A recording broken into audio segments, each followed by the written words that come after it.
Since we've been together, y'all know what time it is, right? Loving you forever. From the front seat is upon you. Closing out our special anniversary month. 3 years, yo. We got the amazing, phenomenal, one of the most important people in my life, Jen Vanderputten, is with us today. Mother, future author, entrepreneur, activist. This woman, she's deep, yo. So I need everybody around the world, put your hands together for Tina. We're going to do this one for her today. I love this version. Folks from the front seat. 9 on the 9 TV. Shout out to everybody around the world. All right with me. We're going to start with Germany first. We love you over there. And we're going to jump back to North Carolina. Jen Vanderputten is in the house. South Carolina, where you at, Virginia? Philadelphia, what's up, Dr. Brookenstein? Georgia, Brooklyn, Michigan, Texas. Oh, we got something special for them, don't we, George? Britain, Ohio. What's up, Gucci? What's up, Patty? Love y'all. Go. That's right. With the guns down. Unite. Make sure my hometown. Staten Island, what up? I'm going to get a little hype right now. I love this version. Tina. New Jersey, you heard? Clap your hands.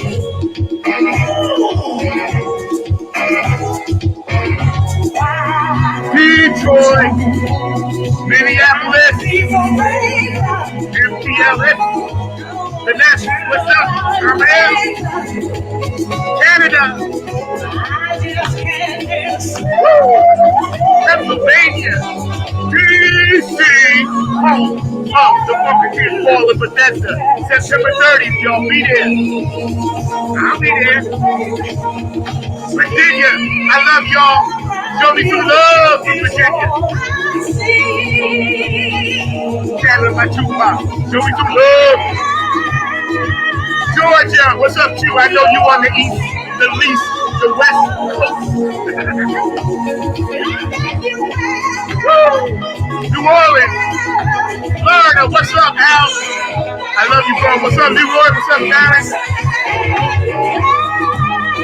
Let's go across the country. Nevada. Come from the front seat. Jen Vanderputten is with us, y'all. Clap your hands. Let's go around the world, y'all. We love it all. We love it all, y'all. A little shout out to Tina. We're going to continue to shout out people all around the world for the funk. Today, we got Jen Vanderputten on, and we're going to be talking about some serious things. It's Memorial Day weekend, so be mindful of all the beautiful men and women and their families who stand guard and has stood guard, and some have paid the ultimate sacrifice and paid the price with their lives to, do this thing we call the United States Army. So Marines and Air Force and reserves and, all the tech people that work behind the scenes and all the people, that it's just their everyday job. Maybe they don't have a dog in the fight, but they're actually doing it. I am totally against war and everything that it entails, including the big business that it is. But at the same time, I must absolutely, positively recognize all the brave men and women that have died for this country that I live in, that I love so much. So I just wanted to get that out the way. Any anniversaries or birthdays or transitions, and y'all just heard Tina. Of course, we lost Jim Brown, one of the greatest football players ever, in my opinion, last week as well. So shout out to Mr. Mark Lee, who is somewhere on the airways popping in with us in a little bit. But I wanted to shout out his mom. So Mrs. Lee, happy birthday. I know it's your birthday, or it's coming up. So I wanted to make sure I got that in. And for anybody else, anniversaries, birthdays, transitions, know that we love you here on Funk from the Front Seat. We're doing some different things this year. We're going to be working with some different people. But right now, without further ado, I'm going to take off my funk glasses and put on the real lenses so I can actually see you guys. Oh, by the way, I'm doing this whole beard thing. So I never did it before. It was on my bucket list. So I figured, now's the perfect time. Shout out to everybody around the world that continues to support this show.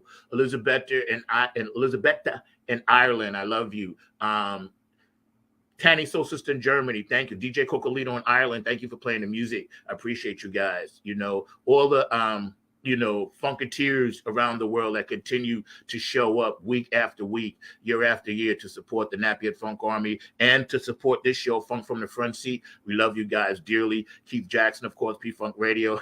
We just text base yesterday, and he's doing well. So shout out to that, and also to a management company down here, Oak City Music Collective. I love you, boo. CB, you're always where you're supposed to be. And everybody else that's doing their thing out here, believe in yourself, stay strong, and do everything that you can because, now's the time to do it. Without further ado, Funk from the Front Seat is honored and proud to have back to close out our anniversary month, and it's been 3 years, one of my favorite people, Jen Vanderputten is in the house, in the front seat. What up, love? California love. How are you?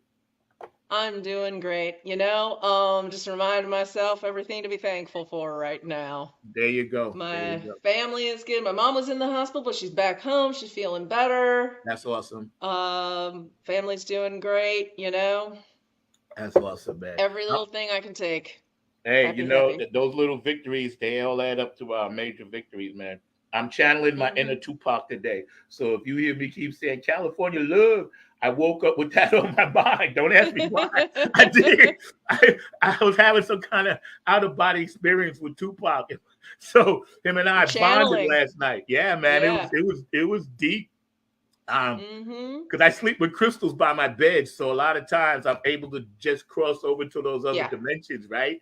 And man, Tupac and I was hanging out last night, California for sure. I wanted to ask you, and we got several topics we're going to get into, including, you're a budding author, and we're going to talk about that. But I wanted to get your thoughts on something that seems to be a serious thing in this country. Before we get to, your stuff, like why is it, do you think that we kind of always have this patriotic, good feeling around holidays and, Memorial Day and, come together, right? This bothers me about this country. It's hypocritical. Memorial Day and let's do this and gun ho and hey, the soldiers and I'm not knocking none of that. And then, right, by next Wednesday, we'll all be back at each other's throat. Right. What is it, the Matrix, what is it that we are doing to ourselves that we continue to not see love and light? The one, I think the biggest thing that has always been a focus for me is that we are not face-to-face enough anymore. Even doing videos rather than text, like on social media, is better. But I still think, and I am as guilty of this as well, it is a sign of our times that we are behind a screen more than we are with each other. Yeah. And I think it's hard to hate someone you get to know. Because you find out that there's so much you have in common that you find your common humanity. You see humanity in someone when you sit and get to know them.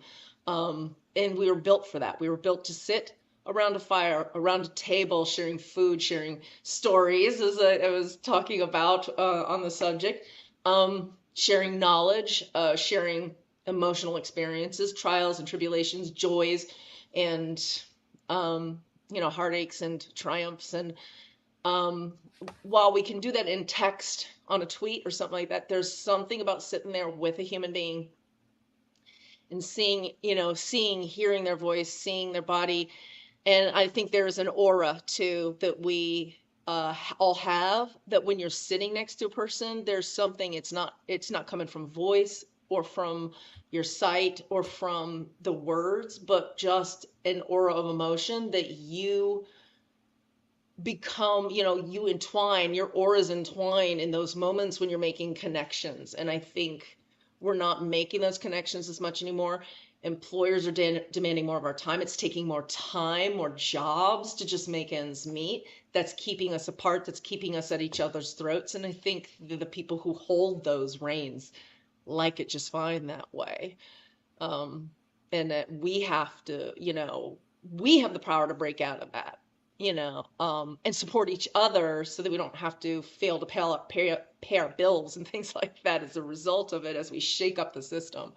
Yeah, yeah, But I think it's the gathering around the table, around the fire, we used to be together when I was younger. There was, I mean, just people in and out of each other's houses. We were just with each other so much more than we are now. yeah, yeah. You're right about that because, and we're hanging out there with the amazing Jen Vanderputten from the Front Seat, Not on the Grind TV. And thank you for joining us. I know it's Memorial Day weekend, so you guys can go back and catch this show again at your heart's content on YouTube. I think because we're going to transition to one of our subjects today, but I think because one of the reasons you mentioned about having to work harder, um, people nowadays, they don't stay in marriages that they don't, well, some do, but they don't stay in marriages that they don't really want to be in. Back in the day, whether people liked it or not, they stayed, and even though everybody knew things was funky, they still had that parental, family unit kind of thing going on. Mom, Mm. dad, whether they hate each other or not, a lot of people, you talk to a lot of people, from the generation before us, and they're like, yeah, we knew, but we stayed together for the kids. Stay together for the kids. Nowadays people are like, I ain't staying shit for nothing. I'm out because it's like and I think that stress of working hard and having to make ends meet. Things cost more. We want more. We need. It seems like our mental capacity says we need more to make ourselves happy, but the more Hmm. we get, the less happier we are. You Yeah. know. Yeah, they said, I think there was a whole study done on that where they found like at a certain income point, at a certain, and I think they did a follow-up study, and they did it more complexly, whereas it doesn't necessarily have to be a particular number, just general feeling that your needs and a few of your wants are satisfied. Not necessarily all your wants, but a few, because every day you need to find a little joy. And everything after that is more stressful to attain than it brings happiness. And the people were happier just pursuing hobbies, hanging out with each other. There was a study done too that humans need to sit around and talk about stupid stuff too. Like Yeah. I talked about the important things we need to talk about, but they found that there's a huge mental health benefit to sitting around and just having debates about the right way to hang the toilet paper on the roll. People Right. will get Yes. in a debate about it, but Which they'll is be a thing. laughing and Yeah. Which having is a a good old thing. time. Which is a It's a thing. whole thing. It's because it's like, it's not an important thing. We don't have to worry that we come to the right answer. We're just shooting the breeze and enjoying laughing and just togetherness. I think if it So. rolls out, it's just easier to tear off than the underneath. Right. Oh, I'm an over person. In Yeah. fact, Me too. Yeah. we are justified in that the original patent, that was the way it was designed. Yeah. Because it just makes more sense. It's common sense. I'm gonna Like, I get mean, some hate letters now. underneath, it's too much. It's extra work. At a time when Yes, you don't really need extra work. right. So right, but getting but getting back to something else you mentioned before, um, and we're hanging out with Jen Vanderput, man. She's amazing, and we got some serious stories we're gonna get into. Let's transition into um, storytelling and how you see it being a crucial part of past, day to day, and going forward, our society.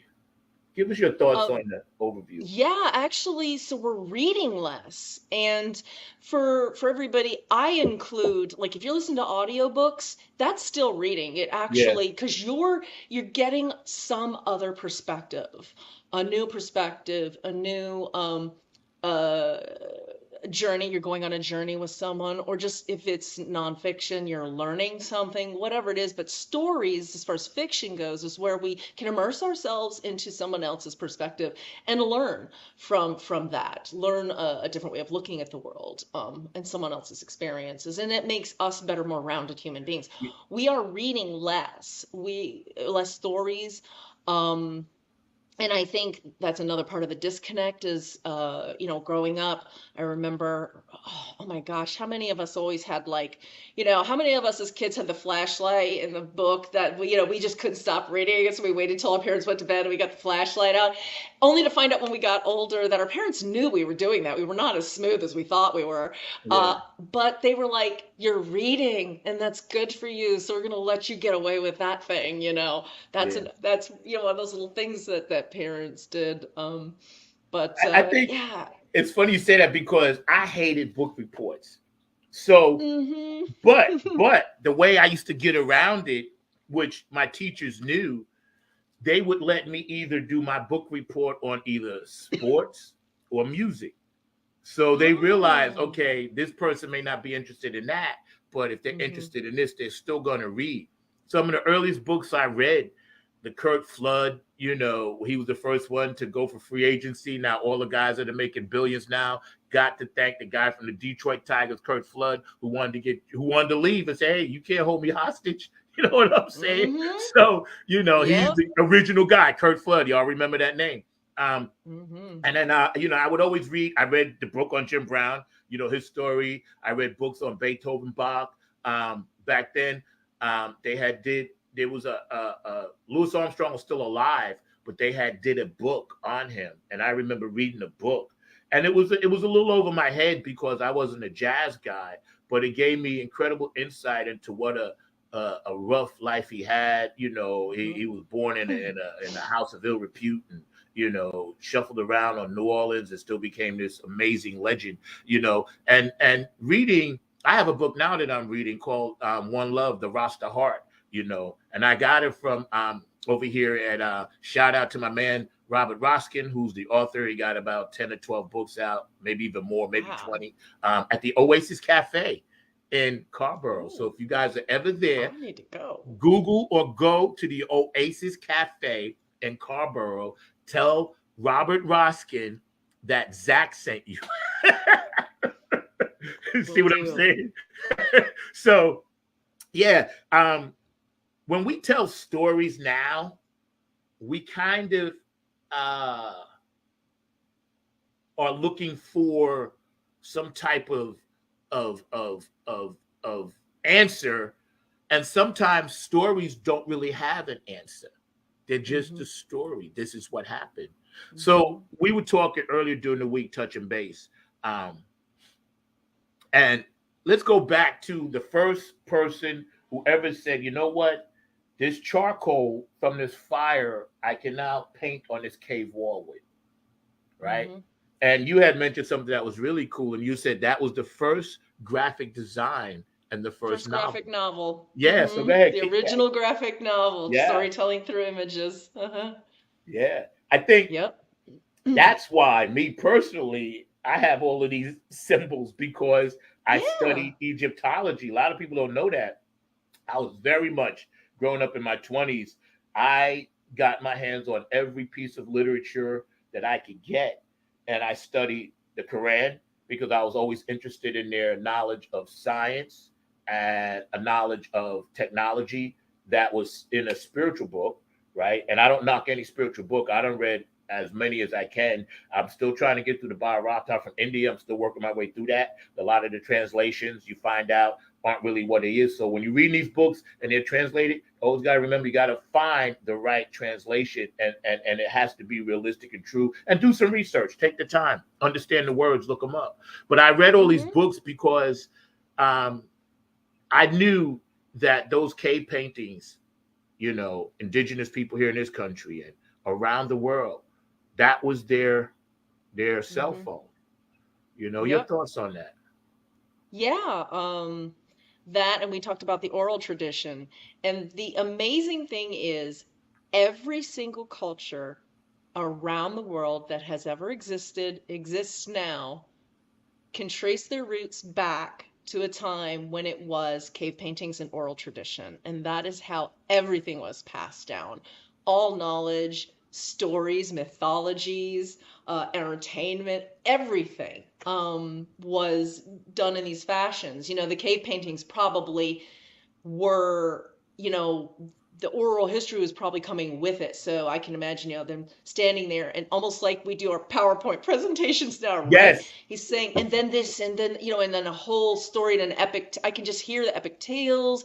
And then, from this over here with this, the story, and then over here we go over this wall and we talk about, here's what we gather when we have a cut, we gather this and we put it on the cut, and that will prevent us from becoming sick, the cut from becoming swollen and inflamed, and this is how we hunt, and this is how we do it well, so we are safe and we get enough to eat, and this is how we live our life. This is our life, our culture, our mythologies, and I can just see it all coming together. You see it every single way a human being can find to tell stories. We have done it. There's peoples who do it through dance, song, um, you know, uh, everything through art, whether it be sculpture or, and what is art is like, you can find art in anything. Stones, sand, air. I've seen people do it with air and smoke and things like that. Yes. Everything. Humans Yeah. will Yeah. always find a way to express Yeah. Yeah. and to communicate Yeah. through I these think forms. too, do you think whoever was doing that, they said, listen, we don't know how long this is going to last, but somewhere in their mind's eye, they said, we got to document some of this stuff because this is some important stuff. UFOs, we got dinosaurs, we're people here, like you said, this is how we hunt, this is Hmm. how we have to do this. And Right. all around the world, this was happening. So it's not a coincidence that everything was always about up, looking up when it Hmm. came to the sky. Of course, what was happening on Earth was cool, but everything was about up, constellations. What is this? What is Yes. that? And then they were able to actually do this stuff and be very, very accurate, over thousands and thousands of years.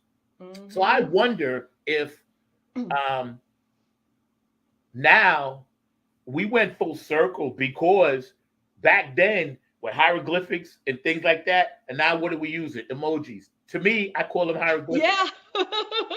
Yeah. Where it's easier. I go back to Yeah. one of my favorite shows, The Office, right? And Kevin on there, I'm about to say, he says, "Why say lot word when few word do trick?" You know what I'm saying? I love that quote.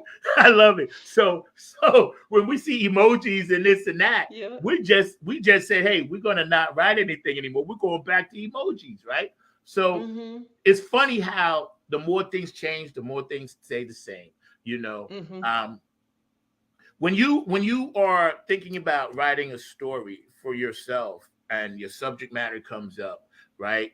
Hmm. Where are you drawing your inspiration from? Where are you getting it from? You know, Mine comes very much from the subconscious, from just intuition. Things just pop into my head, and I just start writing them down. And in fact, when these stories and characters and worlds pop into my head, I find that I have to write them down. They will keep bothering me until I start writing them down, start telling their story. So, like you were talking about channeling earlier, that's what I feel like, especially when I'm really in the zone. I often feel like the words aren't actually coming from me. They're coming from some other source. Um, and I'm just a conduit for it. I'm just writing it. It's weird how, it's when I'm really in the zone. Now there's times that I'm writing and I'm doing the act and I'm not feeling like I'm quite in that zone. And I don't it's okay. It's good enough. But the best stuff I've ever done is the stuff when I feel like I'm just channeling. Yeah, yeah, yeah. I think being creative as you are, as I am, whatever, and so many people I know are creative. I think using that third eye and staying wise on that, and being able to channel and cross over into another dimension and bring stories back, and get into parallel universes, and travel through time and space, because it's really all mental. It's just a mental thing, and we do have the Hmm. capability of doing that if we just use our third eye and use most of our 1/10 of the mind power we actually use, or 1/10 of whatever it is. And sometimes I believe now we got YouTube, we got video, we're documenting it, right? And like Hmm. maybe 2,000-3,000 years from now, when somebody pulls all this stuff up, they're gonna look back and be like how we looked at the cave people. Like, oh, look at Look this at us. archaic. This is what they were doing in 2023. Look how archaic this is. They'll see me and you in Right. 2D. You know what I'm saying? Look what they were And they'll be doing. like, "Oh man, don't they like know how to just connect their minds now?" You Exactly, know? exactly. Right. It's like, Can't they vote the mind meld on this thing here? Why are they talking? The power of verbal right? speech It's like, will be gone. oh, they're just using voices. How quaint. Right. And you know what? They might even say, hey, they were doing illegal stuff because we're not allowed to talk. The government Yeah, says, no, right? you can't, right? You can't say this, you can't say that. The power of free Mm, speech is gone. They were yeah. allowed to Oh my do that? gosh. Yeah. Yeah, True. it's getting ugly out there with just being like, but like I said, it's like, have you ever like noticed that you can have really deep, great conversations when you're sitting with someone, and even if you're talking about difficult subjects, you can do it. But if you're doing it over the internet, it will devolve into a fight. People will block each other and rather not deal with each other. But those same two people could have started that same conversation if they were sitting across the table, would have probably found some common ground and would have gained, even if they didn't change their minds, would have gained a little perspective. I've used this term a lot. You can sometimes you're not there to try and change someone's mind. You're there to plant some seeds. That's right. And then you go. And you were merely there to plant seeds, and those seeds do germinate. And years later, that person is changed, even though in that encounter you never changed their mind. But you Yeah. planted a seed, you started something germinating, and it will. That's why when I first met you and you commented on something that we were talking about, I Mhm. knew then I had to get you on the show because we Well, had thank the you. same mindset, Hmm. and you said something very interesting on the subject we were talking about that day. You said, hey, do you mind? And you were so polite and kind. I was like, you got your own spot here. You always got a spot Aw. here. I said, because what you have to say is very important to me. And I know um that you're always going to be successful no matter what you do because your Thank you. mindset is in the right place. You got a caring heart. I see how you are. And I know what you do behind the scenes with your family, this and that, and the struggles, so I get it. And I think, what's up, Kev? What's up, Nomia? How you guys doing? Y'all checking in. Hey Thank you. guys. Appreciate you guys, man. Miss you guys. Y'all stay safe. I think that because of your upbringing and your background, you're well rounded. So whenever you drop these books, do you have a title yet? I don't. I am so many different stories are coming to me, and I'm getting a little bit of work done on each one. At some point, I decided I felt like I needed to be in a rush, especially since I started when I was older. And then more and more messages started coming across my path that there's no such thing as being too old when you start anything. Not everyone hears their calling when they're young. Amen. And things happen when you're ready for them. So at 20, I probably wasn't ready to do this. And that's when, hey, Kevin, peace. um, and I think I had to come to realization that I have to just let the stories come out, have it write on them as they tell me, channel that, tap into that.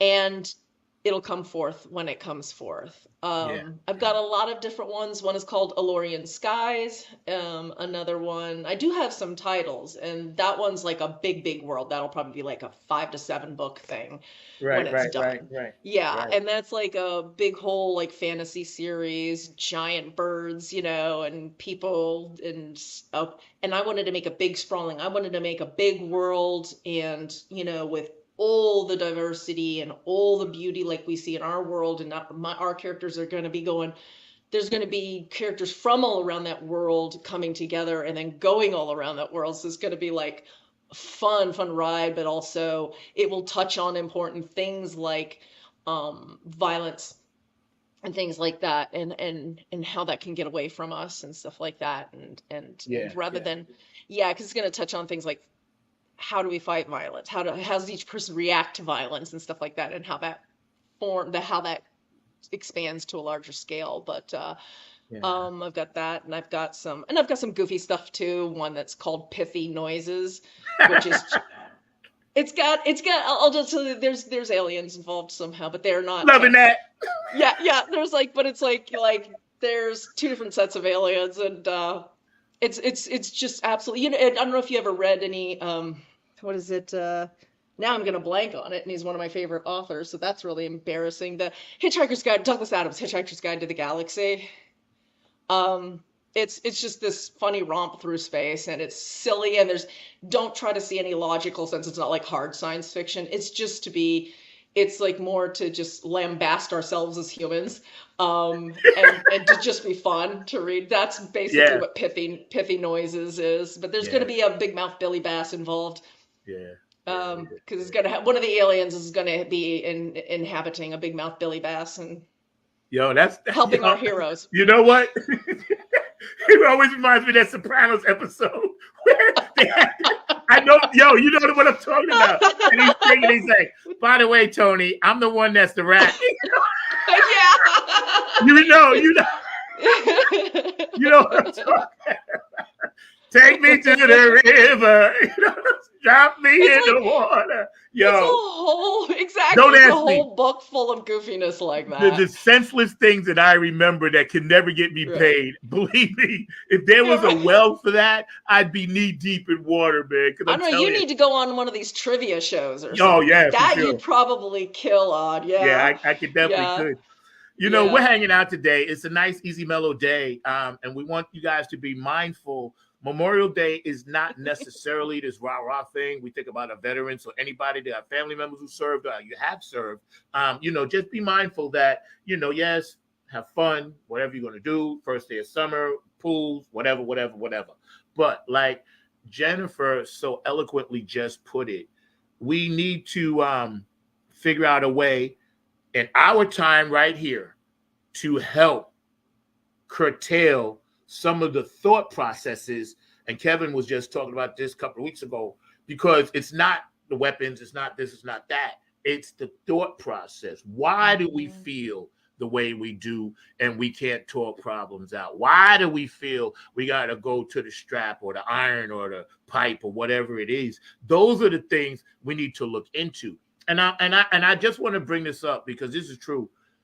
Throughout history, there's always been violence. If you read history, it's just that now we're getting it in real time, So we just be mindful that we are in no more of a violent, in my opinion, no more of a violent place than, say, back in the Romans or back in the Egyptian days or back in, when things were popping off, in Europe, or look at World War II, World War I. It's always been something on this planet that we have to kind of go at each other for power, greed, money, lust. Religious wars have been fought, over whose God is right and whose God is wrong. And I got to say, me personally, I believe, but it can only be like one. I mean, why? Because it was set up that way. And then, of course, everything got perverted by man. But it was basically set up that way because there's only one power, the one. There's only one. And that's just what it is. I mean, that's just my opinion. When you look at the world today, And how can we get back to being more of a tribal society, in your opinion? How can you do that through your writings? How can I do that through my shows and my music? What can we do? I think your shows, I think doing with video, right, rather than just like a voice podcast, I think you bring in that face to face. Um, there's something about seeing another human being's face. You make connection instantly. I think we all have to admit that we need to just, for those of us who have not wisely gotten off of a lot of social media, like the kinds like Twitter and Facebook, it's like they can be tools, like you use it as a tool to say, hey, here comes the show. Hey, we're going to be over here. We're going to use it as tools to gather your community together. Um, but don't use it as a tool to try to have those encounters with people that you should be, those gatherings. And I shouldn't even say encounters. I should say we should be gathering Yeah, together. yeah, Yeah, I just, it's going to be hard because, a lot of kids were raised on that. We got kids who were born in COVID lockdown who don't know anything but sitting in a building, viewing people through devices. And it's not their fault. Nobody's really at fault. We're all just sort of going with the way times are changing. We are adapting to our times. But I think we have to take, and I don't think we necessarily have to completely get rid of all these things. I think we just have to make sure we're getting face to face time and getting together with people who are from very different walks of life so that we can learn those perspectives and they can learn from ours because our walk of life is different all the way around. That's, yeah. and writing can do that too. I'm actually a big fan of the audiobook as the Me future too. because people don't have time necessarily. There's also people who have vision issues who can't read and they used to do braille, but I think audiobooks bring a richness because They you've got that do. human voice. They do. And any one of us could just, you can write a story, a book, record it yourself and put it out there. Hey, it may not be the pro setup like, like the big guys have, but that's going to reach somebody who needed to hear that in that moment. I know someone, she is Muslim and she's a hijabi Muslim, and she had so much trouble finding stories that she wanted to see. So, and she tried writing stories, she tried querying it around to major publishing houses. She wasn't having much luck. She just decided to go independent, right? Yeah. And so I'm boosting her as much as I can. I can't tell you, like, there's people who find her, who find that book, and it's like, they're like, this is my favorite book now. You don't have to get a rubber stamp of approval from the big corporations. Now you can put it up on a website. You can do a whole novel on a website if you feel Amen. like Amen. this is what we should be using our technology for. Put your story out there. If you write, you are a writer. I don't care if you've published anything yet. If you write, you are a writer. Think of yourself that way.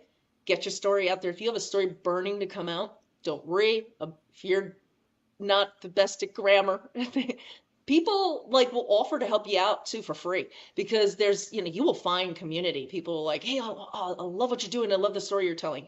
If you want any help, let me know, and they'll help you with the, editing. There's whole groups, local groups you can sit in. There's Facebook groups. You can be like, hey, can you guys help me clean this up, the grammar and stuff? And then they'll do it for free because it's a Yeah, community. yeah, yeah, It's yeah. so important now to get those stories out there. They'll find who they need to find. I believe that. I think they find who they need to find. Yeah, I agree with you 100% because technology now, although it has its downside, also has some upside. The upside, you Mm-hmm. and I can reach people in Japan right now, and we can talk Mm-hmm. to them, or Germany, or wherever. We can reach people in Ukraine. California. They're just getting up now. It's early Yep. over there, so we can talk to each other right here and don't have to be in the same spot. And we can spread whatever message we choose to spread. Whether, Mm-hmm. I mean, we're spreading peace, love, and harmony, of course, but some choose to spread other things, and that's on them. But I don't follow that stuff. But I think Mm-hmm. that's one of the reasons why I do embrace technology. The music Mm-hmm. business, sometimes you're forced to embrace change, because Yeah. things change in the studio. And I'm no studio producer or tech. I just kind of do what I do. I have people do that for me, like Kev, like Mo, like Jake Mm-hmm. Winslow. But I'm in there I know what's going on. And the thing Mm-hmm. is, now, because of we gotten away from the tribe, Yeah. we have to figure out a way to get back to it. And I'll tell you something that Mm-hmm. I did some research on. Um, During the depression days, times were really, really hard. Of course, you had 8 to 10 to 12 to 15 people living in shanties, one room places, this and that. Everybody was trying to Mm-hmm. make it. But when we was kind of coming out of that, families started buying homes. And one thing that was pretty much found in about maybe, I don't know, 7 out of 10 homes was a piano. Every Mm-hmm. home had a piano, and somebody in the family, whether they lived in that house or not, knew how to play that piano. Mm-hmm. So when people wanted to have parties, radio, there was really no TV. They would go to somebody's house. Somebody would sit down. There's stories about Fats Domino bringing Mm-hmm. 2 half-gallon jugs of liquor, keeping it by him, and they would do red parties. Yeah, and he would drink all night and play. These how Mm-hmm. these guys were developing, and these ladies were developing their things, right? And that was the tribe. That was the Yeah. storytelling. People could sit Yep. down and they could play and enjoy and give Mm-hmm. love unconditionally and talk about what they wanted to manifest and talk Mm-hmm. about church activities, community activities. Um, Mm-hmm. every cop that walked the beat knew just about everybody on the block. So this was the tribe. This was the Mm-hmm. story. I remember sitting sometimes talking to police officers, and we just talking about hot dogs, talking about the Knicks, just telling stories. You know what I'm saying? Mm-hmm. So we as a society need to embrace technology, use it for what the tool, like you said, Exactly. and then figure out how we can get back to like loving each other without all of the nonverbal stuff. Because Mm-hmm. eventually, Mother Nature, if you don't talk long enough, she'll take your voice away. You know what I'm Mm-hmm. saying? Over thousands of Mm-hmm. years, if these kids don't start talking, they're going to be mute. It's already Yep. starting to happen. You notice how long their arms are getting now because they got to keep pulling up their pants? You know what I'm saying? You see, I'm serious. Look at these kids. Their arms, they can be 5 foot, but they got like the arms of a 6 foot person because pulling up their pants. I'm telling you, it's affecting the way they walk. Because you're not supposed to. This is not a natural gait. So I'm serious. I'm telling the truth. Oh. And y'all out there watching know I'm telling the truth. How can this be a natural gait going from side to side when human beings are made to design? Your body's designed to do that. It's not designed to do that. So I'm seeing it. I'm watching the evolution of what we're doing to ourselves. Norma Vasquez Scales, hi, you. Thank you for popping in. Thank you, Kev. You guys are always, man, amazing. Nomia, I hope you had a great trip. You know why I'm laughing too. No, I ain't gonna say that. You need to have her on again. She's She's gonna come on. yeah. She's been on before. She's coming back on because I got to hear about this trip. Yeah. And I know right now she's cracking up because I ain't gonna say nothing. Right? Don't you worry, Nomia. You'll stay for me. She's telling us to stop. See, but I'm sorry. No, go ahead. You just touched on something that touches my heart very deeply. And that is the getting together, so that whole, I have Celtic roots. And you know how sometimes the roots of your ancestors just come back to you, whether or not it skipped generations? Because, England invaded Ireland and Scotland. First thing they did is said, what every invader and colonizer does, tries to stop you from speaking your language, stop you from expressing your culture, and all that stuff. Well, over the years, they've been, it was almost lost. Many of the Irish and Scottish languages are almost completely lost. but they've started speaking them again. And you've got the Duolingo now. So people are like, and all these other programs, and people are going on YouTube and teaching and recording that language so it can't be lost. And I think we can reclaim a lot and learn a lot from each other's ancestry too that way. You know, because those elders, those precious elders, are being recorded on YouTube and you can watch them and learn. Yeah. But when I was young, actually living here in North Carolina for a short period of time, working as doing an internship basically. Oh, sorry. No, I'm Oh, just saying hi okay. to sign language Gotcha. people. Oh, you're doing. I was like, I was looking somewhere else, and I'm like, oh, is he telling me to shut up? No. Like, H-I, hi. Ape, yep, I got it now because now that I'm paying attention. But they had that notion too. That goes deep, deep and far back in their culture, and gathering together the public house, right? There was always a place, a building where everybody would gather, often in the evenings to have meals, drinks, Yes, and music. And yes. so there's a deep Celtic tradition there, and it's something that always sang to me. And you know, like I said, it's my ancestors are whispering in my ear with this stuff because you know, when I was in my 20s here in North Carolina, there was a place called the Fox and the Hound. It's gone now. And they had a night every week, Thursdays, where they had these guys coming in with the fiddle, you know, and everything else. And we sang all the old songs, new songs done in the old style, and we'd be there for hours till they kicked us out when they closed. Drinking and eating and doing exactly what you said, manifesting, and all were welcome. Like we had people who never heard an Irish song in their life. They'd come in thinking they're just coming in for dinner. Hey, what's going on over there? We're like, come on, man, you know, come on. Well, just pretend like you know the words. It's all right. We're all half drunk anyway. Right. And it's Yeah, like it was such a good community building thing. yeah, And yeah, you're right, the music, like music and stories and all these art forms, and we're getting away more and more from art, right? Because we're acting like math is more important than art, and the two are equal. You know, yeah. all things we Exactly. learn are equal.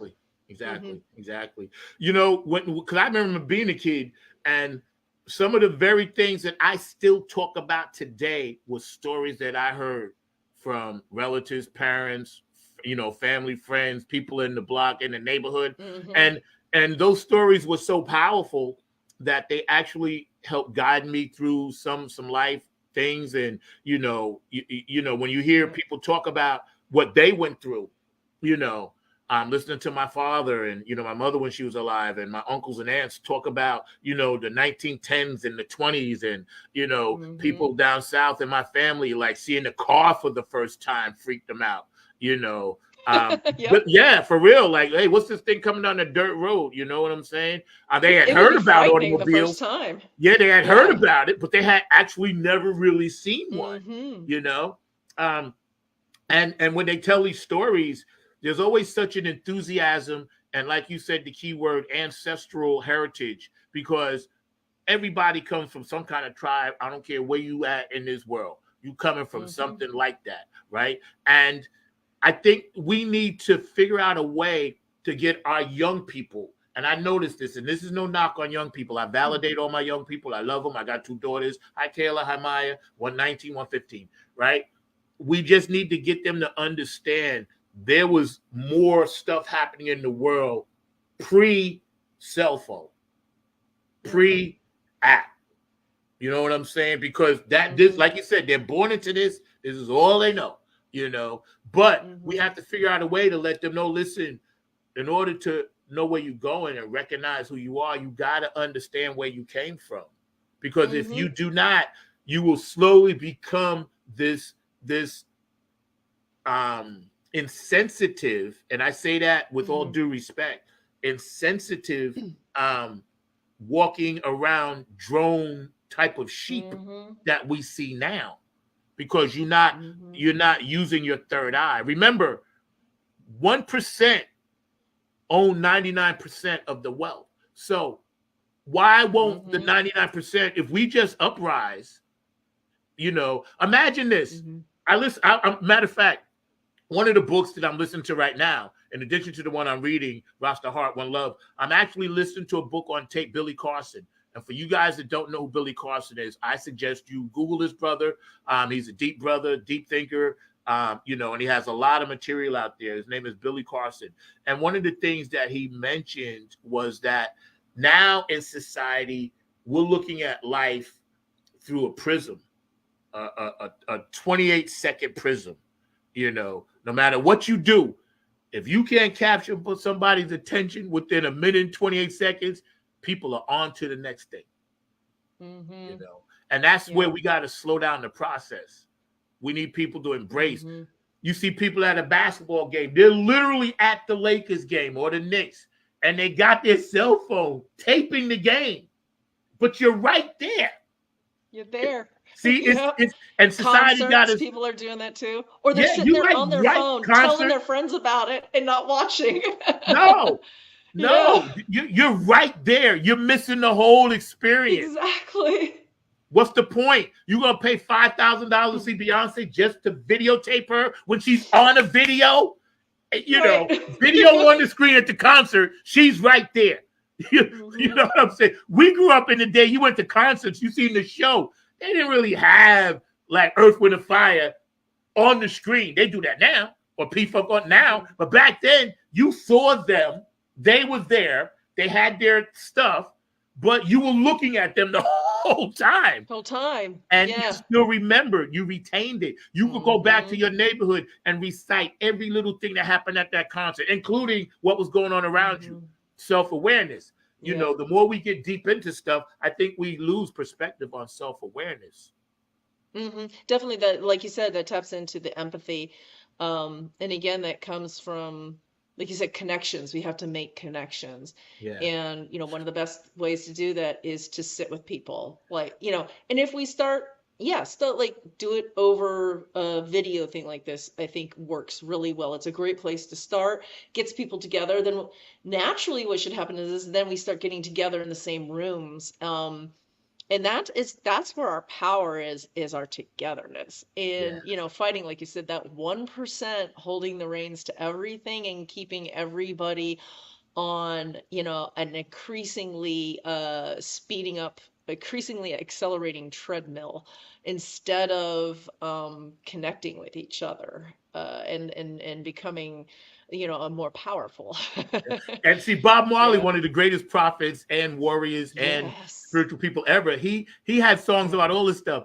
He got a song called Rat Race. Oh, what the rat race. This is the rat race. And we're in it.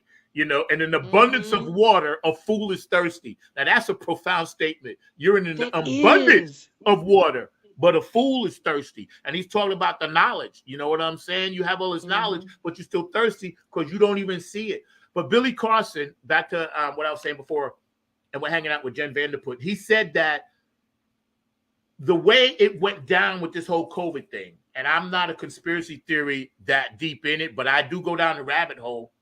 They kind of set it up to where we were isolated, couldn't talk, couldn't do this, couldn't do that, couldn't do that, couldn't do that. Just so they could probably see how we was going to react, like lab rats or something, right? And they shut us down. Whether we had to shut down or not is not what I'm saying. Of course we did. But they figured out a way to shut us down. And then we bounced back from it. Can you imagine if we did that on our own, 99%? Imagine all of us, me, you, everybody in the country say, you know what? We ain't taking this no more. We ain't voting for nobody no more. We ain't giving y'all no more campaign funds no more. We're not coming to your rallies no more. Guess what, America? We're shutting it down. The 1% would freak out. Guaranteed they would freak out. Yeah. They would be like, because now they got to do everything. None of the companies or businesses or anything runs without that 99%. That's right. And one thing I really do like the young people are doing right now, and you see reports of it on Reddit and TikTok, and they're like, my boss is being like they've always been, like there's always been those bosses, right? Not every boss, but there's always those bosses out there, and they're unreasonable, they're horrible, they're just inhuman. They treat you like you are not even a human being, right? And the kids are just going, I'm going to go somewhere else then. I quit. They're walking with their feet. When I was bullied, what is George DeFunco Vinci. Oh, the All Funky right. Vinci there, my man, my Yeah, guy. hey there. George. He it's sorry, I got sidetracked there, No, no, but no, no. George is deep. I'm gonna yeah, tell you something I want to about say George in hi a to minute. We get everybody. ready to do I something. want Here, I'll tell you. But go I ahead. want everybody to feel seen, at least Hey, that I can see here on the hey, you thing. thank But you, because Mark, my yeah. producer's on vacation today. Oh, all right. God forbid he takes a day off. No, I But love Mark. I had a workplace bully years and years and years ago, and it was making my life miserable. And people, sort of the culture here in America is you have to find a way to make it work. You're gonna just have to put up with it. What are you gonna do? You gotta make it work. You gotta work with them. And I'm like, no, I could walk out that door right now. And That's at right. one point, I was talking to my boss's boss because I was telling her, I'm like, he's picking on me now, but when I leave, he'll pick the next person because that's what bullies do. They pick the next person, then the next person, then the next person. I said, you're gonna lose a lot of people if you don't do something about this. And she said, Jen, you have to work with them. I said, no, I don't. In fact, the laws in this state and many states say I can get up right now. And even though I signed a piece of paper with you that says I have to give 2 weeks notice, it's not enforceable by law. I can get up and I can walk out right now. And I said that to her face.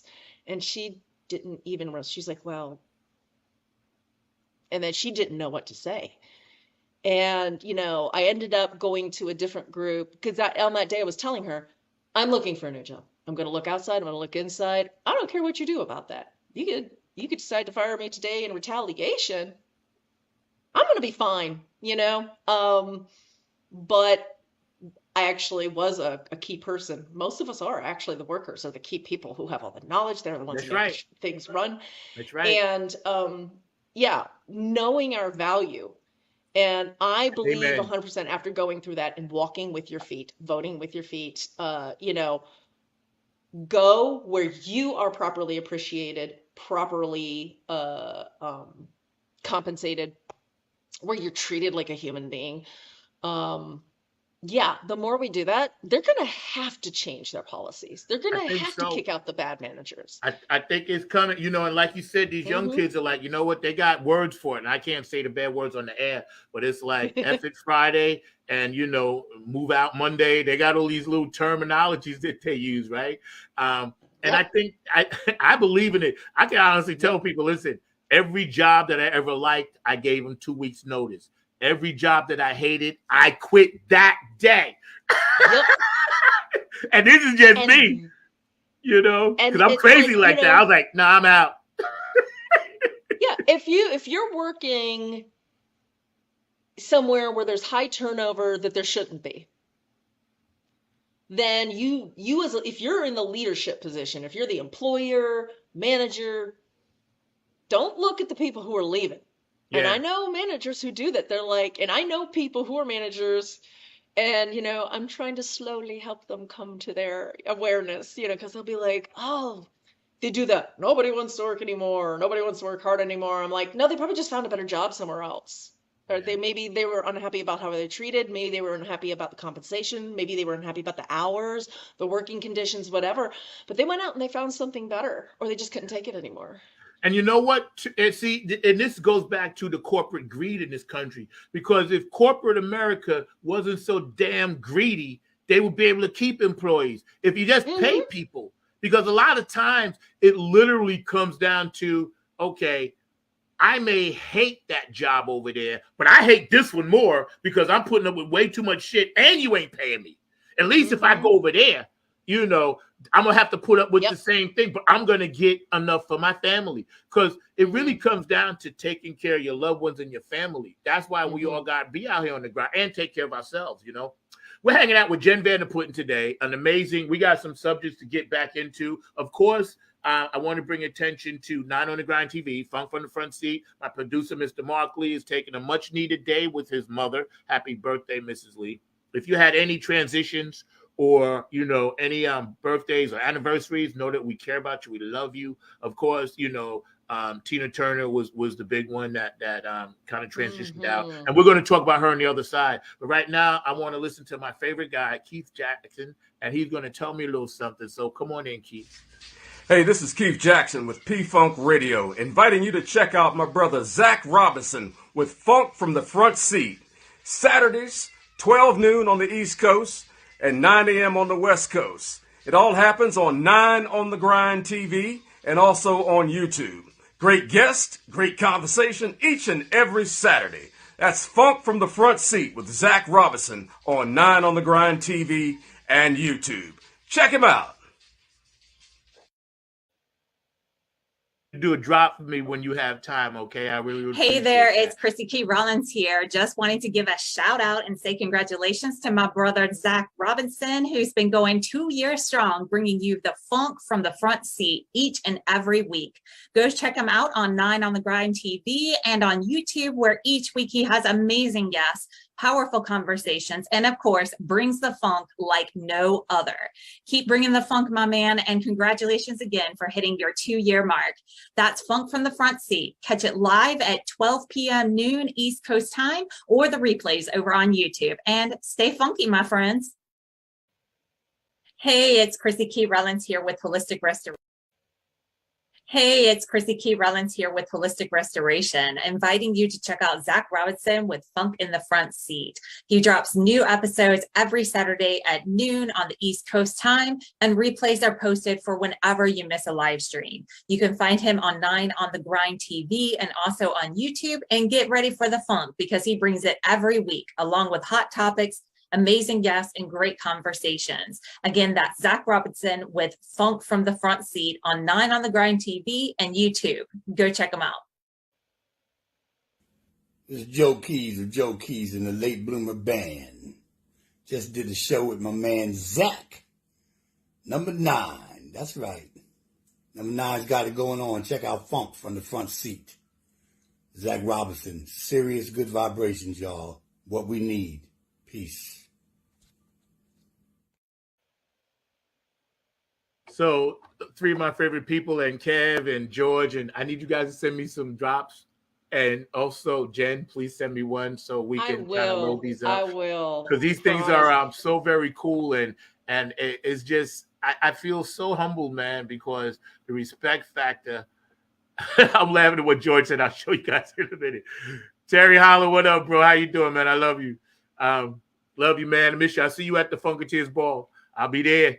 We're going to hang out in the back and crack jokes and take pictures and do what we always do as Funk Brothers. I love that brother right there, man. Certain people, I tell you I love them. It's for a lot of reasons, Kev, and people I know, because I can call these brothers anytime, day and night, or sisters, and talk to them. Namir, you're one, and talk about some serious stuff. And all of these people, when you guys out there hear me say that, they all helped me get through the hard time I was dealing with for 4 or 5 years, and you guys are amazing, and I really appreciate you.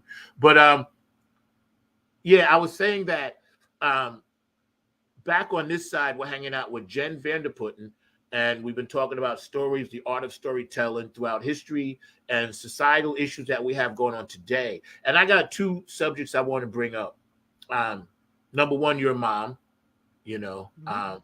and a wife, and you have your own business and everything. How do you balance everything? I think a lot of women out there and men need to know how you guys balance, because it's hard.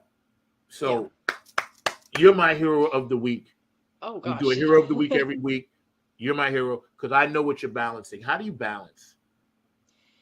Yeah, I used to work full time. I actually lost my job because a company was buying the company I was working. Dell was buying EMC. I was working for EMC, and they offered me a package, or they offered me to come back in under some, because they were just getting rid of our department, come back in another job. And I thought for a bit. My youngest son was starting to have some trouble with the school, and I think I've told you that story before. We eventually got him out of that school into a better place, and he's doing great now. But that was a whole struggle, and it was like sometimes these divine interventions I think happen. There was a voice in the back of my head saying, take the package, hang out your own shingle, do part-time, you can do your family, you can. all right, that's what I did. I'm like, I had nothing. I have never been, I'm a software engineer. I'm not a salesperson. Like, how am I going to do the hustle here, you know? But when I left the company, my boss, and I call him my boss and my grand boss, like, you know, every boss is a boss, but I call him boss, grand boss, great grand boss. That's how I call them. They started giving me connections. Oh, so and so's doing a startup over here. And I went for this person and that, and this person. And pretty soon I landed where I am now, where I'm probably working maybe a tenth or a fourth of the time. So like, you know, some small amount of time. Not making the money I used to before, but I have a lot more time for family. My parents who are aging and need more of my help. My kids who, though they're getting older, still need help getting their feet under them because it's harder today to get that start.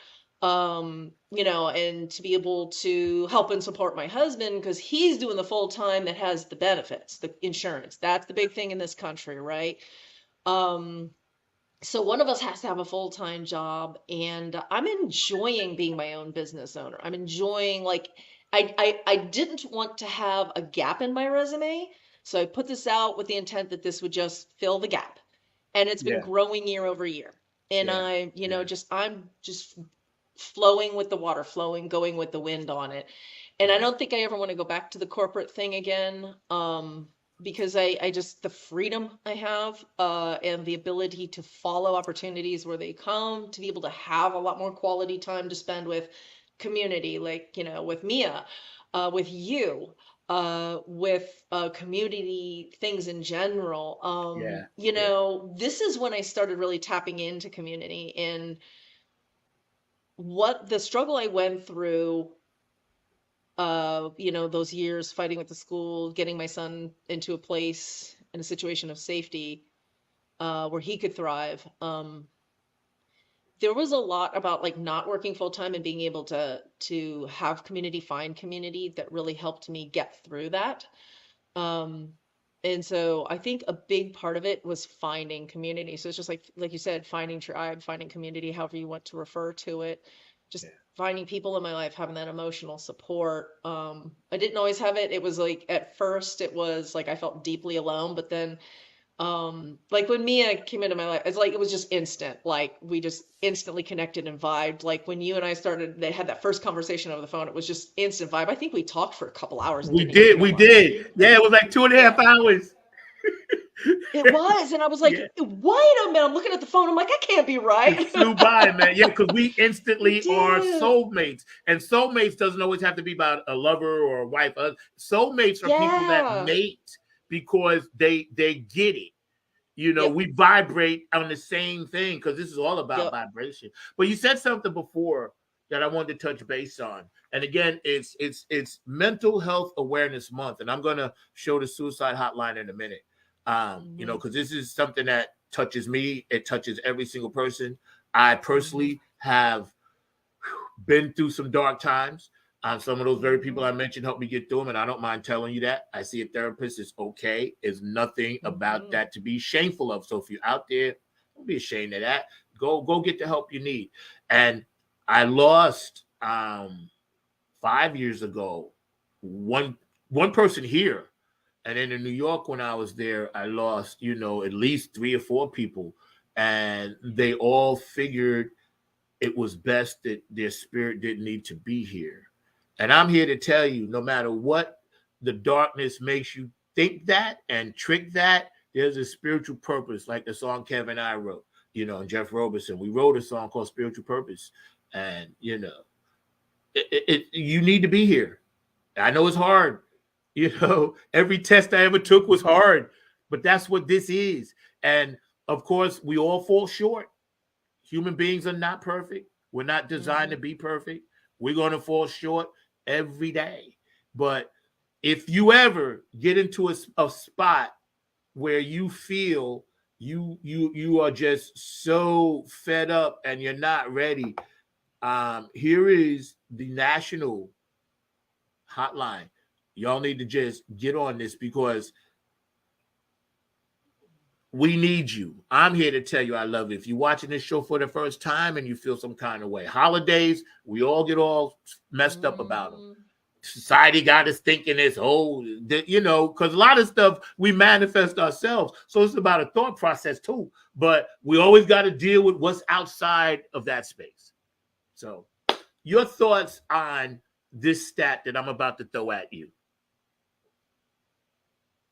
When teenagers check into an emergency room and they're having a mental crisis, a mental issue, emotional crisis, 4,000.5 girls, right?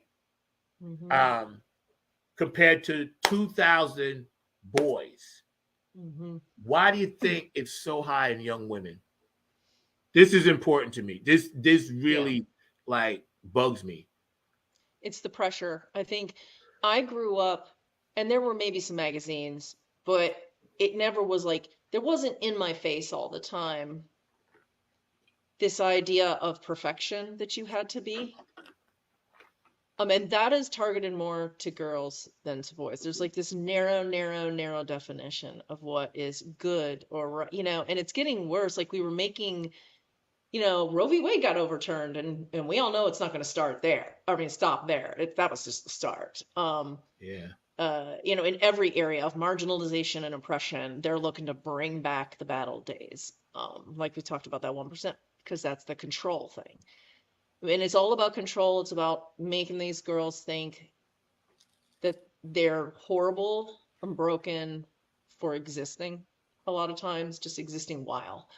And fill in the blank there with just about anything, existing while a woman and fill in the blank spot.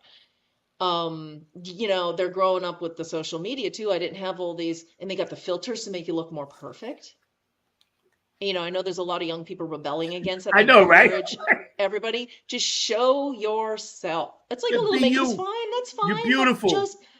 you don't need that filter to make you look like an anime character or so perfect. It's just like, people love you. Sadhguru, I think you follow him too, yes? Always. He Big said, guy. if you have great love and joy, people will be attracted to you. They will be attracted to you in all the ways. You will find your physical mate, your soulmates. You will find friends. All kinds of relationships. But it doesn't matter how you look. If you have that joy, but we're not teaching kids that in general. So we're seeing more suicide and mental health go up across all demographics. But the girls, I think there's extra pressure there for.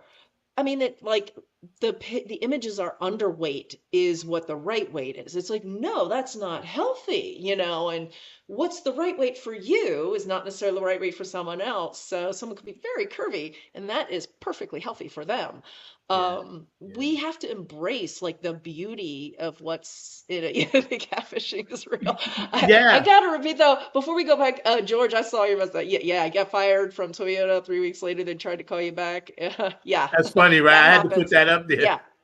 Yeah. Teach them, guys. Teach them your value. Walk and show them what they're. They don't know what they got till it's gone. That's right. And see, here's what I always tell every woman: as much as me and my daughters have butted heads, they know I love them, right? And y'all know that. But I tell them a woman is the most powerful species on the planet because Sadhguru says. Oh yes. See, and I just knew this anyway. But me and Sad go way back from other centuries. But only a woman can make a human heart, an eyeball, a finger. She needs man, but she needs that part, Yeah. But basically, we don't do that other thing. And I'm telling you, I cut both my daughter's cords. I was very fortunate. I seen God that day, and I said, "Holy shit!" Yeah, a whole human being. I said, "Whoa! If this ain't some alien shit right here, I don't know what is." Yeah. I'm telling you, it validated all my alien phenomenon stuff. Because I said I am privy to watching something that looks like an ET come out of this beautiful woman.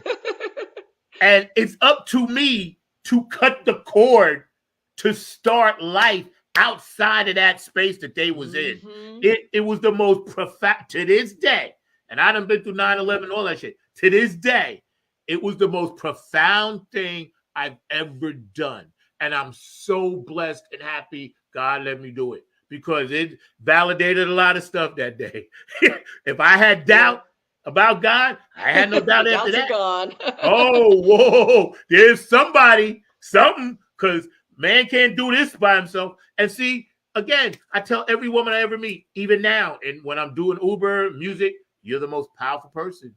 And we have to treat you as such because I don't like that stat that I don't want to see anybody committing suicide. But at the same time, why is it double? It doesn't, it bothered me so much. And I'm going to figure out a way to get a show about that started. Because Nine on the Grind, we're branching out a little bit and we're going to try to do some things. So I'm sorry, go ahead. Oh, we just need to,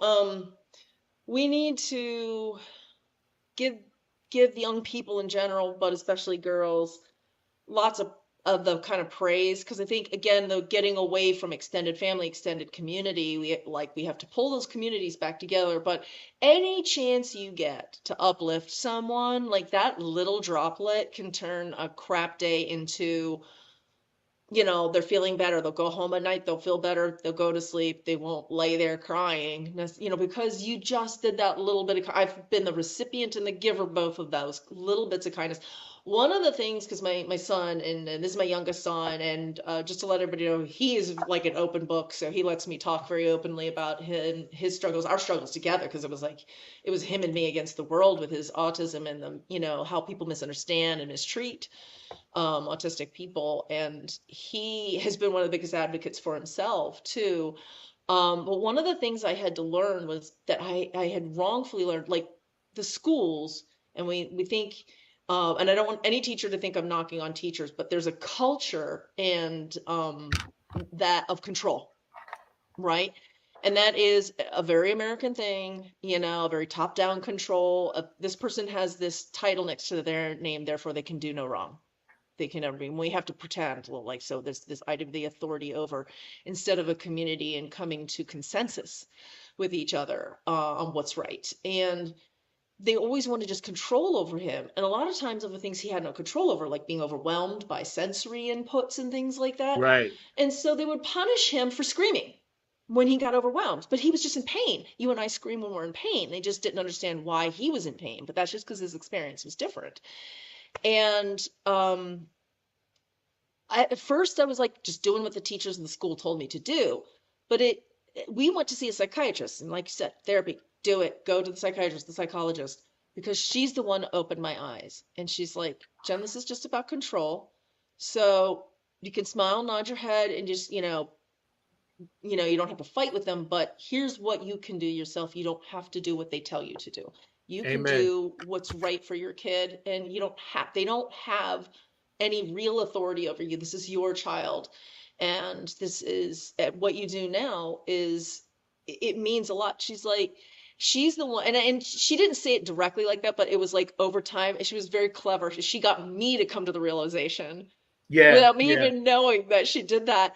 And one day I was like, I'm just going to stop trying to have control over the situation and trying to make him, quote unquote, behave right, stop screaming when the lights were too bright or whatever. I'm like, I'm going to help him however I can in these day-to-day things, but first and foremost, I want him to know how much he's loved. So I just started doing, it was so simple, guys. I just said, I'm so lucky to be your mom. And I am. I generally feel that way, but I always thought, that wasn't the high priority thing, getting, so he's not getting in trouble anymore. I was like, that's the high priority. No. When a child feels safe and loved, everything changes from that. Yeah. So I would just be telling him, I'm so lucky to be your mom. I'm so glad I get to have you as my son. You are so wonderful. I love any one thing a day. Everybody does at least one great thing a day. Everybody does, but you don't necessarily get noticed. So I would tell him, I love that thing you did there. You showed such kindness. What a kind person you are. And the thing is, the more I put these positive things into his head, the more he became that positive person. You put negative out there, you say, don't, no, don't. If that's the overwhelming message you're sending, the negativity will come right back. That will just that's the seeds, right? The plant and germinate are the seeds of those negativities. It's like I remember there was one little training thing I did I can't remember what it was, but they said for every one critique or bad thing you say, you gotta make sure you say 3 positive things, because that's the cost of that one negative thing. So choose those critiques wisely. Amen. And just let the positivity flow. They said minimum 3 things, but the higher that ratio, 5 things to 1, 7 things to 1, things actually start changing for the better. So I think that's what we're not doing. I think, I see so much, like the kids always come home with everything bad that they did that day, or you get the phone call. When have you gotten a phone call from the school saying, really, like on a daily basis, like not for the kids who are like always doing great at everything, but for the kids, regular everyday people, like kids who struggle, how often do you get a phone call saying, oh, he did this kind thing today? All of us need to do more of that, even if That's it's just right. a little post-it note, a little quick note that gets thrown in the kids' folder on the way home. Loved his kindness today. He helped a friend, whatever. And say that to your kids too. Say that to your spouses. Say that to your brothers, your sisters, your aunties, your uncles, your friends, everyone in your life. Yeah. That's important, and thank you for sharing that story. That's really a intimate family story, and you've told it before on the show, and we really appreciate it. I think our audience sometimes needs to hear stories of encouragement and positivity. That's why I admire you so much, because you're one of my favorite people, because you're so real with it. And that's what we need more of. That's why I've been blessed to be on this platform. And, I'll tell you some things at the end of the show. We got some things, and I'll let you privy, you guys are watching. I'll turn you all on to some stuff, so we're trying to, branch a little bit. But shifting a little bit, right? I just happened to realize it's been 1 year since the Uvalde shooting, and even though we've had at least 200 since January already, like some astronaut, I don't know, I'm making that up. I don't know. But again, America's like, oh, this isn't a major thing, Now we ain't gonna talk about, the shootings that just happened in Philly or Chicago or DC or New York or New Orleans or Georgia, Atlanta or LA, yesterday. But we're going to go back and still mess with the people that tried to do the best they could under the circumstances. Now, I wasn't there. I'm not a police officer. But I know there's a chain of command. You have to follow orders. And a lot of these police officers now are catching extra flack. But they didn't tell that child, that young man, to do that. And yes, they screwed it up. But at the same time, what else can these people do to make up for it? Because they've done the best. And I feel bad, because nobody wanted that to happen. But again, it's the overall thing that we're missing here. Of course, I want to pay homage to it. I did a little post about it. We did a show about it last year. Matter of fact, George DeFuncovinci was on it because he's in Texas. We actually did a special. Patty Collins came on. George DeFuncovinci was on. I forgot who else popped in, but we actually did a show about that the next day, right? Because it was that important. Yeah, the next day. And it's in the archive. You guys can look it up on YouTube. Because it was very important, and it had touched us. And that's why we do funk, not fight, put the guns down, unite.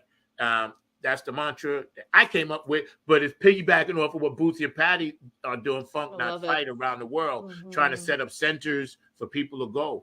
But your thoughts on Uvalde 1 year later? Yeah, it's a tough. So many key things, signs of our time, all happened in Uvalde at once, didn't it? The violence, the issue of the reaction to it.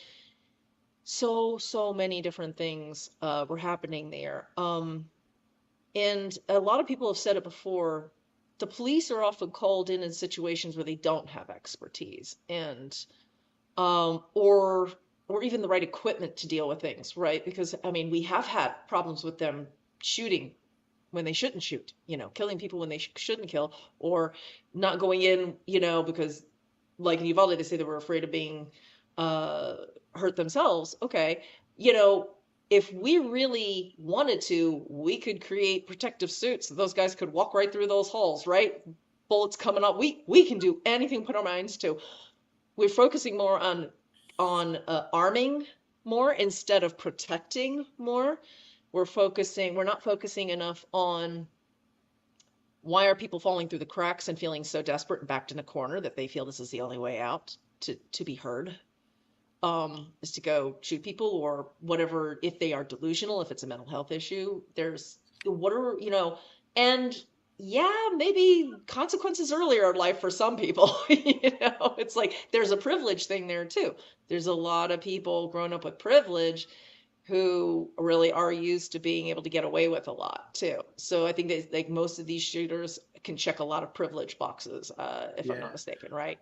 Yeah, when I tried to do this, I tried to imagine and put myself back back in like the 30s and 40s, right? Not as a Mhm. black man or a white man or anything, just as a human being. And I Okay. thought about it. How in the world did we go from you can literally send your kindergarten kid walk to school by himself, hmm because we used to do that in a group. Yep, I did. I was in kindergarten. Yeah, I walked first by and second myself. kid, we walked. hmm We went. Nobody bothered us. The only drill we had to do was put our hands like this in the hallway about the atomic bomb crap. Now, our daughters, your kids, my kids, aunts, everybody out there who got a child or grandchildren, your kids got to do a high room kind of fucking, like every time that, you're doing, you're tested for it or whatever, you're having a drill, you got to Mhm. do a fire drill. You got to now do Do a where am I shooter going to drill. hide to keep from getting They're shot drill. doing whole classes where they're just teaching the kids which objects in the classroom will deflect bullets better. Yo, I seen something. I can't imagine. Like, that is so alien to me as like when I was growing up. It's like, yeah, like, And this I is the don't- thing. This goes back to education. If I'm a child and I already come from the hood, I'm not really going to be afraid of bullets, but I'm going to be afraid of getting shot. But then, yeah, right? The thing is, that same child is now in a class and another child is going to come shoot him or her, right. right? And you got to like imagine, okay, I'm trying to learn mathematics, algebra, science, how to read and write. And yet, every time a car may backfire, I got to panic and throw off my whole day in school. Or if you went to a school where there was something that happened, now you got to go back to that same school. And every single second, and I don't care what people say, it's human nature, every single second, you're going to be thinking about something like that in that school. Because Yeah. that's just And- how our brains work. We didn't have less people with mental health issues. I mean, we have seen mental health issues increase, but mostly in children. And that may be part of it. The anxiety is definitely increasing. A big part of that is what we as adults are doing. We're putting too much pressure on them. I think kids are in school longer now, more hours a day, and then they bring home a lot of homework, which has been shown not to have any kind of benefit at all.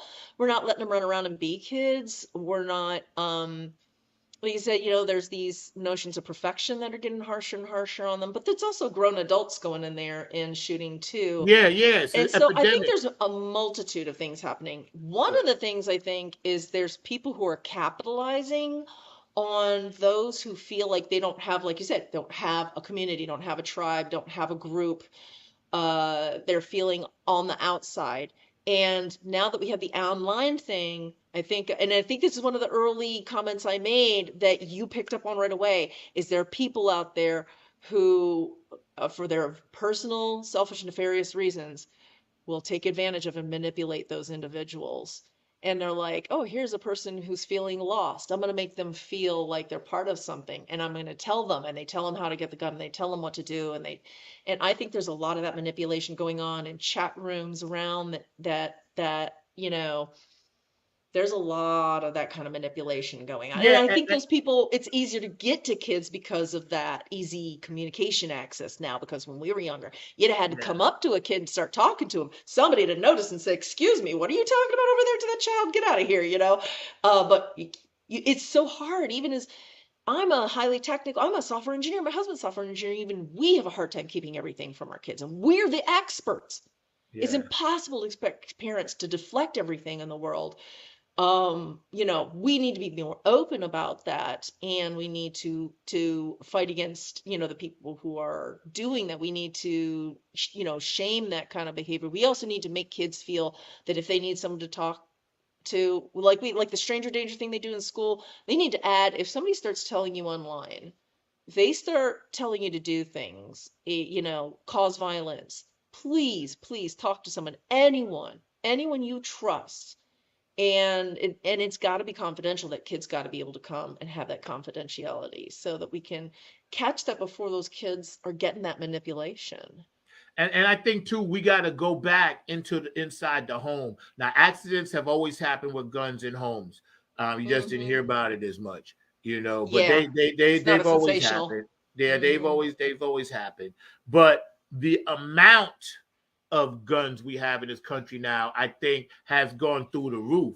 Like before, yeah, you had a shotgun in your house, maybe a pistol, a handgun, this and that, or if you were a gun collector or a hunter, you guys, if you're doing the right thing, I got nothing against you, right? Men and women, skeet shooting, whatever, pull, whatever, I don't know, But you don't right? need an AR-15. You Yeah, don't need. exactly. And you don't need to be allowed to buy truckloads Right, of ammunition. Why right. do you need a a backpack? Like the guy that sold that kid the backpack of ammunition should be put in jail. Yeah, absolutely. Period. Hmm. Period. Because you gotta know, just like the people who taught those people how to fly a plane, but they didn't want to learn how to land. You should be Right, put in jail. You took the exactly. money under some bullshit pretense, knowing Yep. shit was gonna go wrong. To me, that's Knowing. Yep. premeditated. Yep. There's no Hmm. way a kid can say he needs a backpack full of AR-15 clips. Nobody needs that except the military, you know, and there's a reason they're not allowed to operate within their own borders. There's a reason for that. But you get around that. Now you have ever, you know, and you get, and you notice that some of these guys, they get these fantasies, like Rambo fantasies, right? Yeah, And I think, again, part of that is they get lost. All kids at some point in their lives experience that sense that they're all alone in the world. It's part of growing up, it's a big part of adolescence. yeah, And the difference maker is whether or not someone is there, and it's parents most of the time, but sometimes it's just a friend of the family. It's an uncle, it's a grandparent, it's somebody in the community. When I was growing up, every, you know, every kid I knew had somebody. They were always like, you know, that they go to. They say I had a grandfather. We talked about everything unvarnished, even when I was young. yeah. I always had that person to go to. And he was the kind of guy, he accepted everybody exactly as they were. He might ask you a million questions like, "Okay, why do you do that? Like, why is it like that? You know, tell me." But he wanted to understand your life and your perspective. But he never judged anyone. He was just like, "Okay, you know, you are who you are. That's interesting." And he was a big formative figure in my life. We talked about everything. Um, and I do wonder how many kids have an adult like that in their life. I think they're having conversations with each other or with manipulative adults that we talked about, the people with Yeah, nefarious purposes, yeah, yeah, because they have no one else to go to, no one healthy and positive. And many of us are so busy, we're not doing this maliciously. It's just we're losing sight. We're losing sight of what it, you and I are now old enough to, we are becoming elders in the community, right? yes, And I exactly. have been feeling just, it is my job now to make sure I see kids who just need that hug of acceptance during the day, who just need to be told that they're okay. You're okay, and it's going to be okay. And I accept you just as who you are in this moment right now. Yeah, I do that whenever I get that opportunity because that's what they need. It can be the difference between them going off the rails or growing up normal. Yeah. I'm glad you're doing that. And that's like, we can just only plant our little ripples and seeds. Everybody on the chat line, you guys are great, man. Yep. Keep planting those ripples and seeds, because together we actually are changing the world in our own way. And even if something may seem like it's not huge, it really is huge to some of these people, It Like you said, you is. change one life. You never know, 10 years from now, that life could change millions, That's the beauty of being able to navigate this energy and this journey at this time, being a little And you wiser think as you it's a get older. small thing. Oh, I'm Mhm. sorry. No, go ahead. You think it's a small thing. So I had that happen to me in high school. There was a girl, she was a casual friend. We Hmm. used to have this thing called the Breakfast Club. And it was the kids from the juvenile high school. They had a high school. They used to have high schools where you could learn trades. You didn't have to go to college. Yeah, And that was that's right. important because not everybody wants to do book stuff. That's And we right. need That's plumbers right. and electricians and stuff like that, right? And Those wood are shop and great carpenters. professions. Yep. And just because they can't do the books doesn't mean they're not smart. It's like a That's good right. plumber is real smart. A good electrician is very And that's smart. where we went wrong in this Um, country. We took that out of yeah, schools. yeah. Yeah, it was like, well, everybody's got to have a PhD. It's like, well, then who's going to get things done? We have to value that. But she was sitting there and we were at the Breakfast Club because I used to I'd get rushed to get ready and get to school in the morning because I'm a night owl and not a morning person. And so I'd hit the Breakfast Club because you could buy the kids learning to be chefs and stuff. You could buy so cheap because it was just at cost a cheap breakfast. I could get like a McMuffin, basically the equivalent, and eat it on the way to class and stuff like that. But that morning I actually had a little time and I sat down and I can see her. I can't even remember her name, but I can see her across that table. We're in that corner. And she was just telling me about her struggles. And I just listened in the moment and I didn't try to solve them for her, but I just told her I just said, I'm so sorry you're going through all that. I wish I had an answer, but I don't. But I'm always here if you need to talk to someone. And I think you're great. And I think you're going to do great. I don't think you should listen to all, because I think she's some parents, there's people in her life that would just constantly tell her she was bad, horrible, So there was always something, And I just told her, I think you're great. And I think you're beautiful and lovely. And I think you're going to do fine. That's it. And I thought nothing. It was just a little conversation. A few years later, she told me that she had been contemplating suicide, and that one conversation changed her mind. Wow. Yeah. I didn't know until years later when she told me. Yeah. See, that right there is powerful. And again, I'm glad you're sharing that story, because we want everybody out there to know, if you feeling some kind of way, no matter when it is, reach out to someone, make an eye care call to someone that you think may be dealing with some stuff. We all deal with stuff on a daily basis. We're all suffering from this thing called PTSD for various reasons.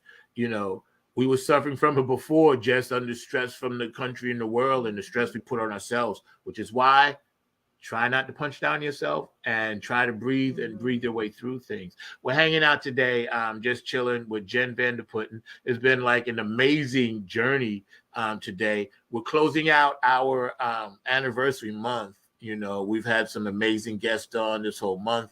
It's been absolutely phenomenal that we actually been able to do this for 3 years.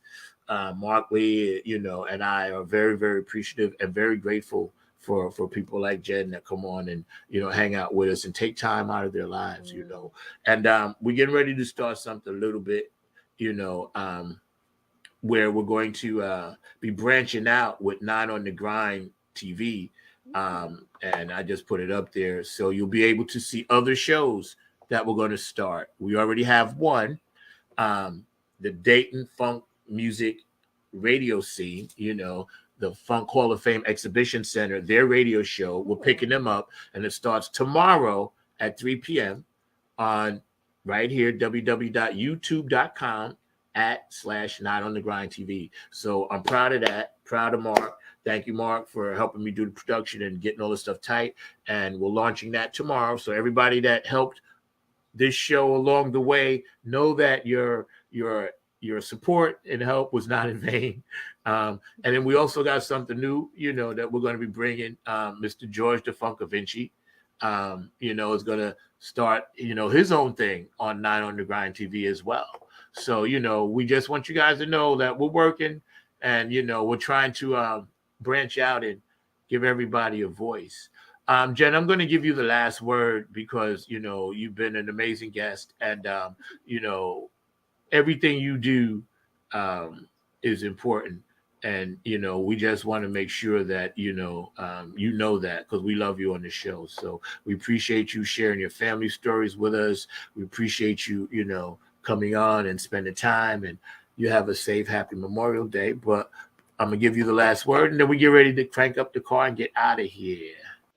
Then I'm going to send it right back at you, Zach, because without you, a lot of this community wouldn't have come together and wouldn't have found each other, wouldn't have been receiving these messages they needed to receive. So, Zach, we really appreciate you and everything you do to bring people together and to spread the message of peace and love.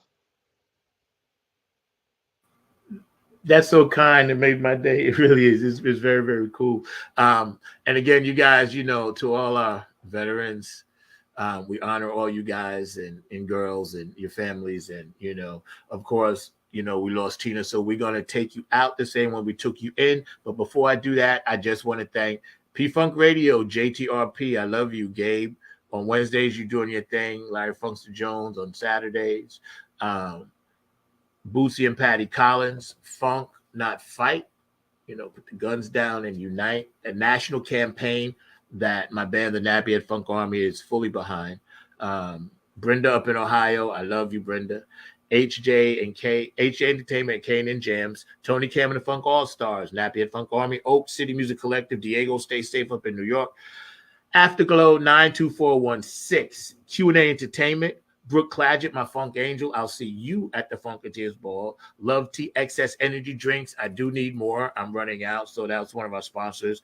Patricia Dioria, Aquarius Rising Art, does my graphics, some of the stuff that you see back there, along with Curtis Wilcox, my guy.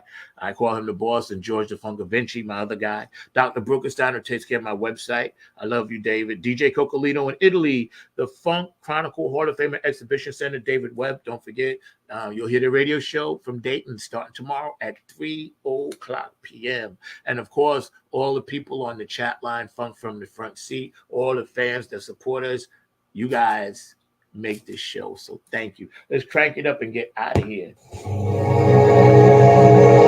Same way we came in. Same way we going out. Since we've been together, loving you forever is all I need. We love you, Tina. We won't forget. Be the one you come running to. All around the world for the flow. I'll never be untrue. Y'all stay safe. Oh, baby, let's stay together. Loving you well. Now snap your fingers like this if you feel it.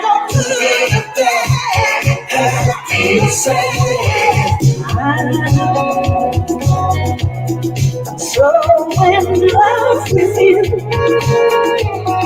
whatever you want to do, it's all right with me. You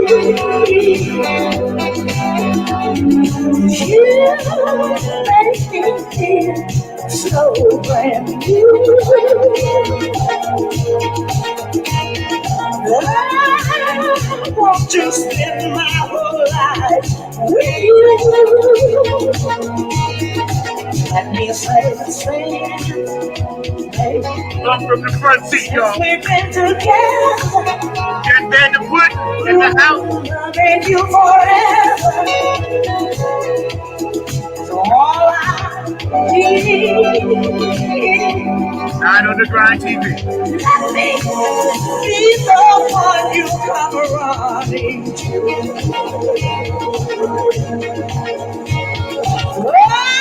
I'll never be untrue.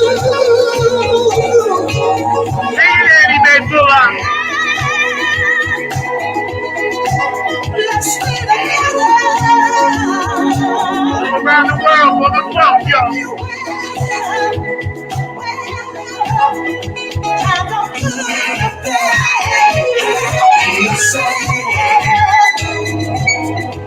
Ken Vanderput was our special guest.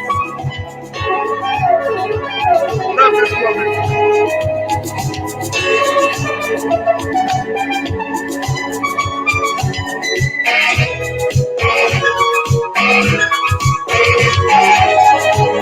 Take some of this love with you today. Spread it around, y'all. I know y'all feel it. I can see you feeling it. I can see you.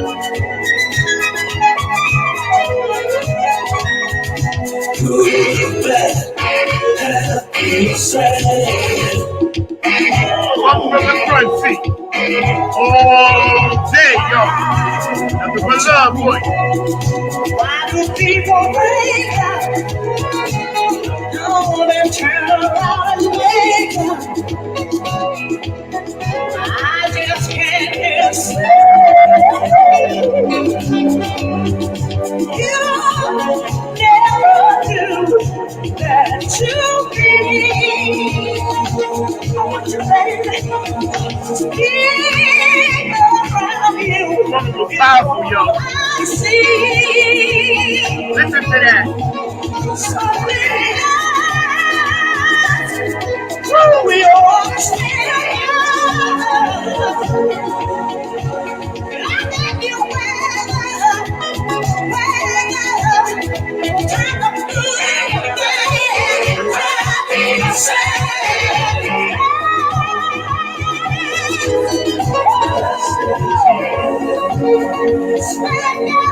We love your love,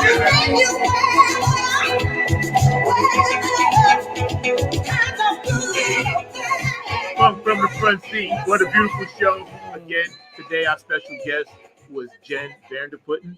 And it's just been a blessing. And we're so blessed to be a part of your lives every Saturday for the hour and a half we spend with you. We get ready to get out of here. Y'all take care. Peace.